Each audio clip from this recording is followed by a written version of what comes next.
उत्तर के बुरारी वासियों को 15 अगस्त की ढेर सारी शुभकामनाएं। और इसी के साथ साथ आज 14 अगस्त है, तो आज हमारा पूरा देश माननीय प्रधानमंत्री के नेतृत्व में, उनके मार्गदर्शन में विभाजन विभीषिका दिवस मनाने जा रही है और आज हम मना रहे हैं। इसके माध्यम से हम देश में हुए विभाजन को, जिस तरह से देश हमारा दो टुकड़ों में बट गया था, उसको हम लोग याद कर रहे हैं और उसके वजह पे, उसके कारणों पे हम लोग चिंतन कर रहे हैं। अगला कार्यक्रम ये है कि अभी हम लोग घर घर तिरंगा का जो आयोजन है, जो अभियान है प्रधानमंत्री नरेंद्र मोदी का, उसके तहत हम लोग मोटरसाइकिल से, बाइक से, कुछ 100 बाइक के आसपास हम लोग उस पे तिरंगा को लहराएंगे और बुराड़ी में एक भ्रमण करेंगे, एक रैली की तरह। और इसके माध्यम से हम तिरंगा के प्रति जो मेरा सम्मान है, जो मेरा आस्था है, जो मेरा प्रेम है, जो मेरा लगाव है, इसको जन जन तक पहुंचाने का हम प्रयास करेंगे। और हम चाहेंगे कि लोग भी इससे जुड़ें और तिरंगा के प्रति लोगों का सम्मान बढ़े।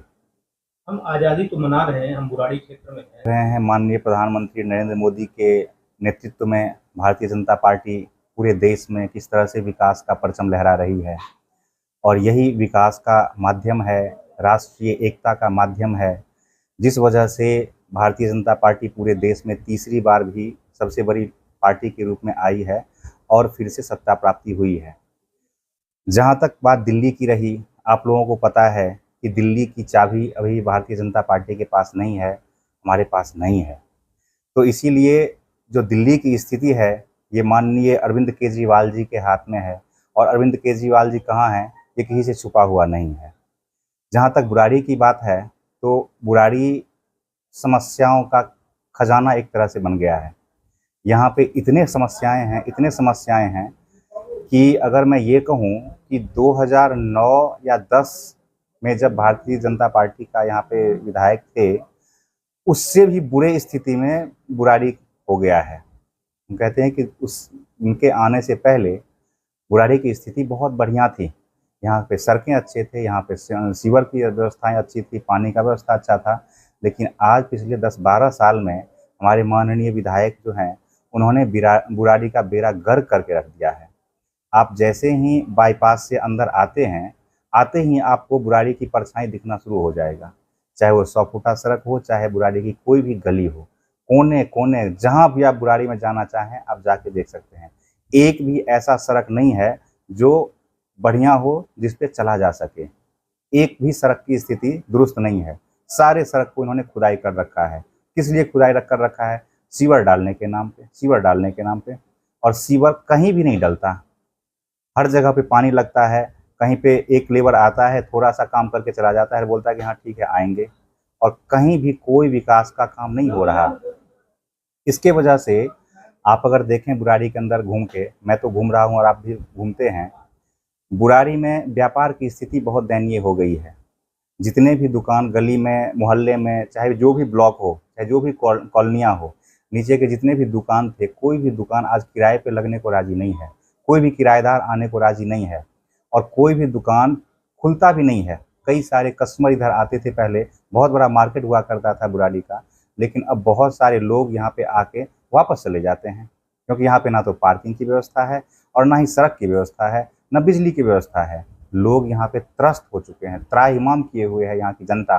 और यहाँ की जनता बुराड़ी में बदलाव के लिए बिल्कुल कमर कस चुकी है और वो चाहती है कि किसी भी कीमत पे बुराड़ी में बदलाव होना जरूरी है। क्या इन्हीं समस्याओं को?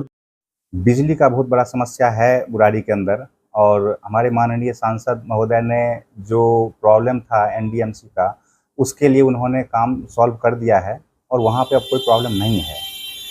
बिजली का समस्या बुराड़ी के अंदर है, नए कनेक्शन में बहुत समस्या है। इसके लिए भी ट्रांसफार्मर लगने में भी बहुत सारी समस्याएं हैं, और इसके लिए भी माननीय विधायक जी को कई बारी कहा गया है, कई लोगों के द्वारा कहा गया है, कई आरडब्ल्यूए के द्वारा लोगों को कहा गया है, लेकिन वो सब वो कहते हैं कि अच्छा हाँ ठीक है हो जाएगा, बट कोई भी पुख्ता जवाब ना देते हैं और ना ही कोई काम आगे बढ़ता है और समस्याएं ज्यों की त्यों पड़ी रह जाती है। हमारे पड़ोसी देशों में जो उसी के वजह से आज का जो अपना ये कार्यक्रम है घर घर तिरंगा, ये उसी कड़ी का एक हिस्सा है। आपने बिल्कुल सही कहा कि जो बांग्लादेश में स्थिति है, जो पाकिस्तान में स्थिति है, जो श्रीलंका में स्थिति है, या बाकी अन्य देशों में जो स्थिति है, वो स्थिति भारत में कभी ना नहीं हो पाएगा। उसी सब का एक वजह है कि आज जो हम घर घर तिरंगा यात्रा कर रहे हैं, क्यों कर रहे हैं? क्योंकि लोगों के मन में तिरंगा के प्रति, और ये तिरंगा के प्रति क्यों, इस देश के प्रति, क्योंकि ये तिरंगा 140 करोड़ देशवासियों के विश्वास का प्रतीक है, 140 करोड़ देशवासियों के एकता और अखंडता का प्रतीक है। हम अपने प्यार को, हम अपने भावना को, हम अपने विश्वास को इस तिरंगा के माध्यम से लोगों तक पहुंचाना चाहते हैं।